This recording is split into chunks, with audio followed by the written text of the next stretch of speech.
Sejam todos muito bem-vindos ao Bit by Bit, onde a gente revisa as notícias mais importantes do dia para os mercados.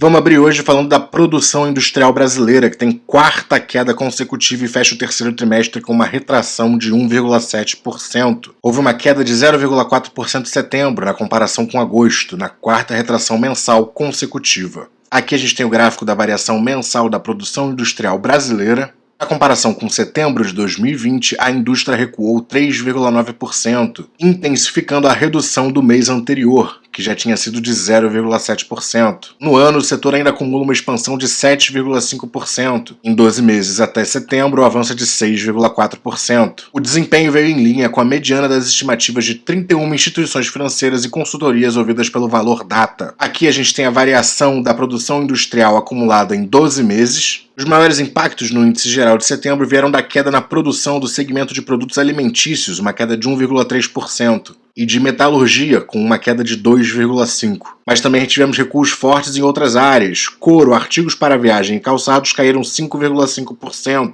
Outros equipamentos de transporte, 7,6%. Bebidas recuaram 1,7%. A indústria extrativa recuou 0,3%. Móveis recuaram 3,7%. E equipamentos de informática, produtos eletrônicos e óticos recuaram 1,7%. Por grande categoria, o resultado de setembro mostrou que bens de consumo semiduráveis e não duráveis cresceram 0,2%. Bens de consumo cresceram 0,7%, bens intermediários recuaram 0,1%, bens de consumos duráveis caíram 0,2% e bens de capital caíram 1,6%. Aqui a gente tem o gráfico da variação trimestral. Comparando com o patamar pré-pandemia, a gente vê que os únicos segmentos que já superaram a sua produção na época foram máquinas e equipamentos, produtos de madeira, produtos de minerais não metálicos, metalurgia, impressão e reprodução de gravações, produtos de metal, indústrias extrativas, celulose, papel e produtos de papel e máquinas, aparelhos e materiais metálicos. Todos os outros segmentos ainda têm que se recuperar para voltar no nível pré-pandêmico.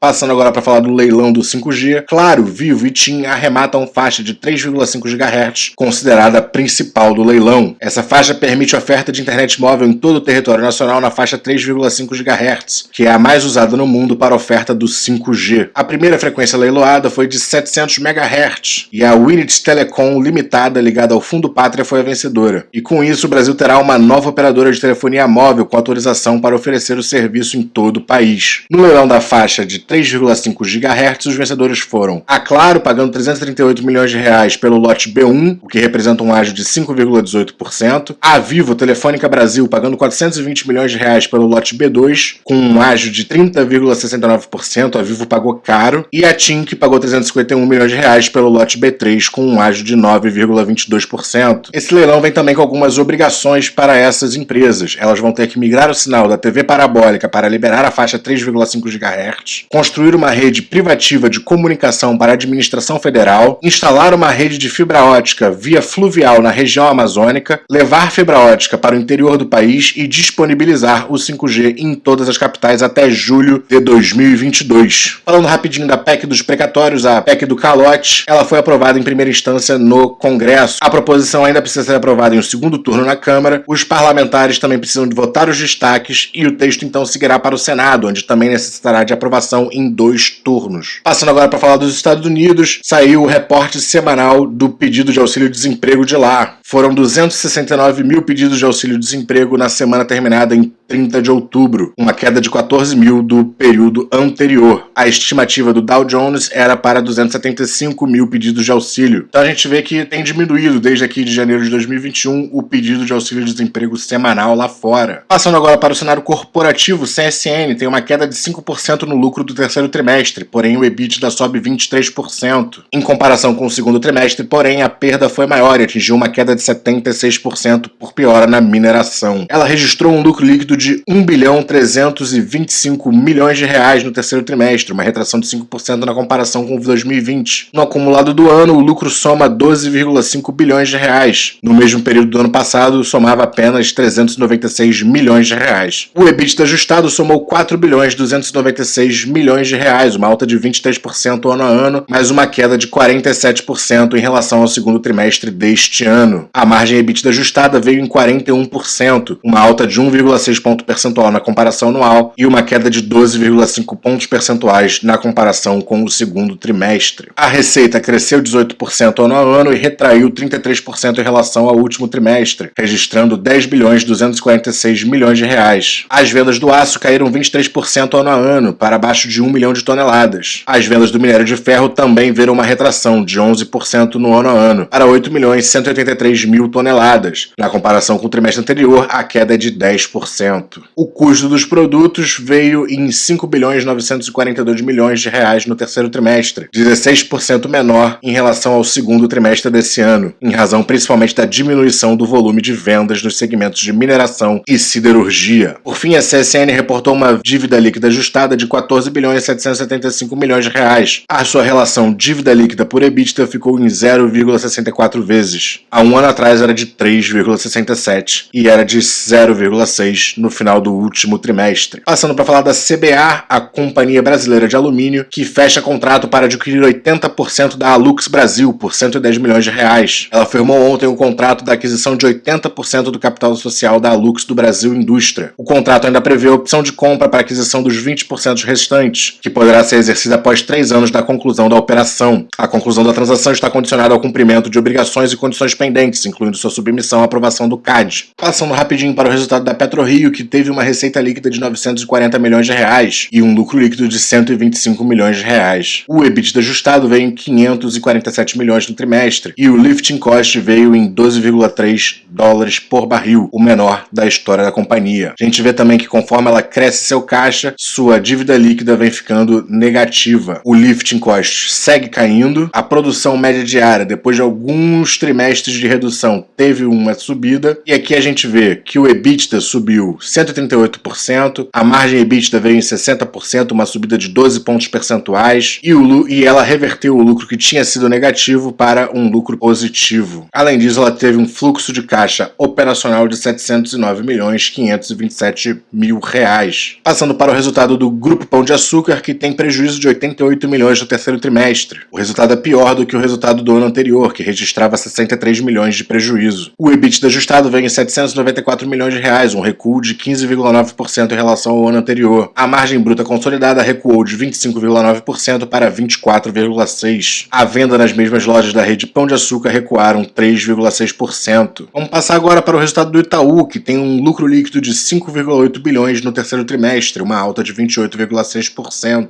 Apesar da alta ano a ano, em relação ao trimestre anterior, houve uma queda de 23,5%. Aqui a gente vê o gráfico do resultado trimestral do Itaú, em bilhões de reais, né? A carteira de crédito total do Itaú cresceu 13,6% em julho a setembro, ante o mesmo período de 2020, atingindo 962 bilhões de reais em setembro de 2021. O resultado, segundo o banco, reflete o desempenho das carteiras de crédito de pessoas físicas e de micro, pequenas e médias empresas, que avançaram 27,8% e 19,4% respectivamente. Agora, no cenário de criptomoedas, uma DEX, uma exchange descentralizada na blockchain da VeChain, vai lançar o seu token de governança e um programa de yield farming. Yield farming é basicamente farmar juros, farmar prêmios. O ecossistema VeChain está se expandindo rapidamente. A primeira exchange descentralizada e market maker automatizado, chamado de VEX, vai lançar seu token de governança com o mesmo ticker, VEX, 9 de novembro, o que pra gente seria às 6 horas da manhã. A VeChain, que é uma blockchain mais focada em rastreamento de rede de distribuição de produtos, está expandindo para finanças descentralizadas, mostra o poder desse setor e a importância que ele deve vir a ter cada vez mais nas nossas vidas, né? E vamos às principais altas e baixas do Ibovespa. Nas altas nós temos aqui em primeiro lugar GetNet subindo 7,34%. Logo em seguida temos Minerva subindo 4,08%, Marfrig subindo 3,09% e JBS, todas as três de frigoríficos. JBS vai subindo 2,64%. Depois a gente tem Cielo subindo 2,16% e Raia Drogasil subindo 2,1%. Dentre as quedas, Ultrapar numa queda acentuada, caindo 8,31%, um caso similar para a Redditor, que está caindo 8,11%. Banco Pan também caindo 7,88%.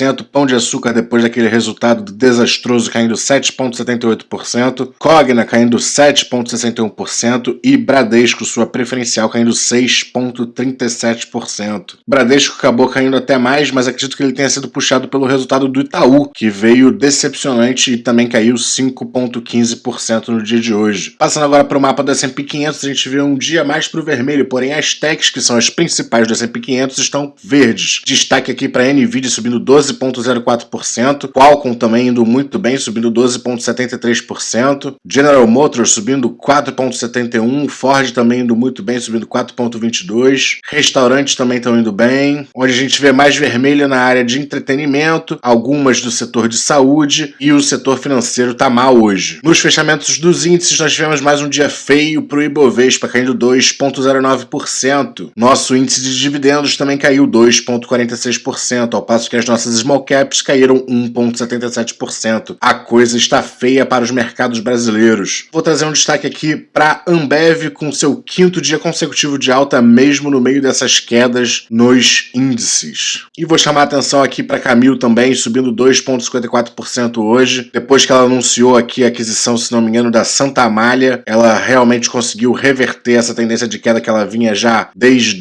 dezembro de 2020 e agora ela está botando uma tendência de subida bonita aqui. No IFIX, meu Deus do céu, ai meus fundos imobiliários caindo 0,36% hoje. E enquanto o Brasil vai mal, o S&P 500 bate mais um dia de recorde histórico. Não para de subir o mercado americano, a gente pode ver isso na Nasdaq também, subindo 1,25% hoje. E é óbvio, fazendo mais uma máxima histórica. O índice da Alemanha subiu 0,44% hoje, está aqui bem encostando na máxima que ele fez anteriormente. Ainda não renovou essa máxima, mas está muito perto, muito perto. Nas madrugadas nós vemos aqui o índice de Hong Kong subindo 0,8% e o do Japão subindo 0,93%. O índice do dólar hoje está subindo 0,52%, enquanto o dólar em reais sobe 0,89% aos R$ 5,60. Petróleo cru com mais um dia de queda, caindo 0,92%. O ouro subindo 1,16%, enquanto a prata sobe 1,58%. Agora, nas criptomoedas, o Bitcoin está tendo mais um dia de queda, caindo 2,41%, mas ainda assim se mantendo acima de 60 mil. No momento, estamos aqui com 61.413 dólares. Destaque hoje para VeChain, subindo quase 7% aos 14 cents. E é isso, o Bit by Bit vai ficando por aqui. Se você gostou do conteúdo, não se esqueça de dar aquele like, se inscrever no canal e a gente se vê amanhã. Valeu!